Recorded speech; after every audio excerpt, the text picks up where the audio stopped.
हनुमान जी जितना दयालु कृपालु इस सृष्टि में कोई नहीं। आप हनुमान जी से दिल से प्रार्थना करिए, मन से प्रार्थना करिए, आपकी पुकार हनुमान जी जरूर सुनेंगे। मैं कह रहा हूं, माता पिता के चरण स्पर्श करिए, जीवन में आपको कभी किसी के आगे झुकने की जरूरत नहीं पड़ेगी। माता आपकी चंद्रमा है, सूर्य जो है वो पिता है। हनुमान जी को अगर हम अलग अलग तरह से देखते हैं तो 7 समुंदर पार कर लिया था, उस तरह की शक्तियां आज के तारीख में तो जाहिर सी बात है किसी भी व्यक्ति में होना थोड़ा सा नामुमकिन लगता है। लेकिन खास तौर पे हम जब उस एनर्जी को अटेन करने की बात करते हैं कि हम हनुमान जी से क्या मांग रहे हैं, उस भक्ति को कैसे एक्सप्लेन किया जा सकता है जब आप पूजा की विधि में मान लीजिए एक कनेक्शन जब जोड़ने की बात करते हैं, क्योंकि हम ये मानते हैं ना कि हनुमान जी की शक्तियां तो आज भी इस पृथ्वी पर है। बिल्कुल। तो वो जो हाईएस्ट फॉर्म ऑफ एनर्जी है वो कैसे अचीव किया जाए? देखिए, सप्त चिरंजीवियों में हनुमान जी को माना गया है कि अजर हैं, अमर हैं। ये आप भी जानते हैं, समस्त संसार, समग्र संसार ये जानता है। कई लोग अपनी विदेश यात्रा को लेकर बहुत ज्यादा परेशान हो जाते हैं। जैसा कि आपने बात कही कि हनुमान जी 7 समुद्र पार कर गए, आपको भी 7 समुद्र पार करके जाना है, लेकिन आप हनुमान जी की तरह तो जा नहीं सकते। ठीक है, तो अब क्या है कि आप बाई फ्लाइट जाएंगे तो बहुत अच्छा होगा। आप हृदय से, प्रेम पूर्वक, श्रद्धा से आप हनुमान जी से प्रार्थना करिए। हनुमान जी जितना दयालु कृपालु इस सृष्टि में कोई नहीं है।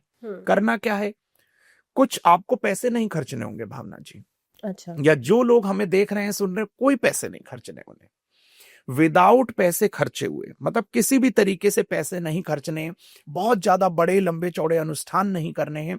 सिर्फ हनुमान जी को, फिर मैं कहूंगा, राम राम कह के सुनाइए, कुछ भी हनुमान जी से काम करवा लीजिए। अब आपकी विदेश यात्रा में आपको प्रॉब्लम आ रही है, आप हनुमान जी का उड़ते हुए कोई चित्र अपने घर की पूर्व दिशा या जो है पश्चिम दिशा में लगा दीजिए। ठीक है, और आप हनुमान चालीसा का पाठ करिए, लेकिन आपके मन में किसी भी तरीके का संशय नहीं होना चाहिए। आप हनुमान जी से दिल से प्रार्थना करिए, मन से प्रार्थना करिए, आपकी पुकार हनुमान जी जरूर सुनेंगे।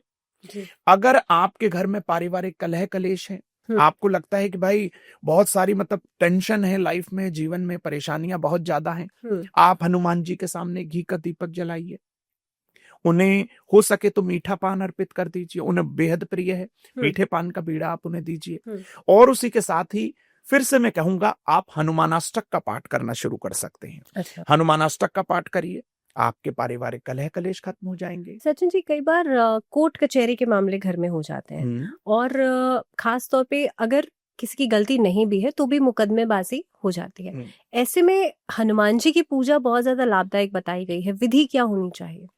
देखिए, अगर आप सच्चे हैं, एक और इसी में मेरा एक एड ऑन सवाल है कि हनुमान जी के अलग अलग स्वरूप भी हैं। क्या ऐसे स्थिति में हनुमान जी के किसी और स्वरूप की पूजा भी की जा सकती है? देखिए, हनुमान जी, मैं आपको बताऊं भावना जी, की ना सर्वशक्तिमान है। कुछ लोग उनके पंच स्वरूप की पूजा करते हैं, पंचमुखी हनुमान जी की पूजा अर्चना करते हैं।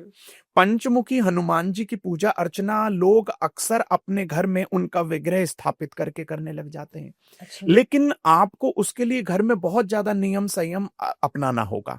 आप ऐसे ही नहीं हनुमान जी की पूजा करने लग जाएंगे। हनुमान जी की पूजा में बहुत अच्छा होगा आप श्रद्धा भावना बनाए रखें। ठीक है, पूर्ण रूप से आप अपने आप को उनके प्रति समर्पित करें। लेकिन जब आप हनुमान जी की पूजा अर्चना करें तो अपने घर की पूर्व या दक्षिण दिशा में करें। अच्छा। रहा प्रश्न की कोर्ट कचहरी का, अगर आप सच्चे हैं, देखिए यहां बात सच की आ रही है, अगर आप सच्चे हैं, आप किसी झूठे मुकदमे में फंस गए हैं, आपकी कुंडली में ऐसे योग संयोग इस तरीके से बन गए हैं कि छठे 8वें 12वें घर की महादशा अंतरदशा के तहत आप फंस गए हैं, तो क्या करें? तो ऐसे में सबसे पहले, क्योंकि हनुमान जी ने भगवान सूर्य नारायण को लाल फल समझ के खा लिया था और सृष्टि में अंधकार छा गया था, तो सबसे पहला कार्य, लग्न के जो कारक हैं वो है भगवान सूर्य नारायण। आप प्रातःकाल जल्दी उठिए, भगवान सूर्य को तांबे के लोटे से उसमें थोड़ा सा रोली या गुड़ डालकर भगवान सूर्य को अर्पित करिए। भगवान सूर्य की परिक्रमा करिए 3, और उसके बाद जैसे ही आपका ये कार्यक्रम या जो ये आप प्रक्रिया कह रहे हो, हम जो आपको बता रहे हैं, ये पूरी होती है। हम्म, सबसे पहले आप अपनी माता पिता के चरण स्पर्श करिए। देखिए, ये भी हम इस विषय पर भी फिर आगे किसी प्रोग्राम में जरूर बात करेंगे। लोगों को ये बहुत आसान लगता है कि भाई माता पिता के चरण स्पर्श करने से होगा क्या। हम्म, मैं कह रहा हूं माता पिता के चरण स्पर्श करिए, जीवन में आपको कभी किसी के आगे झुकने की जरूरत नहीं पड़ेगी।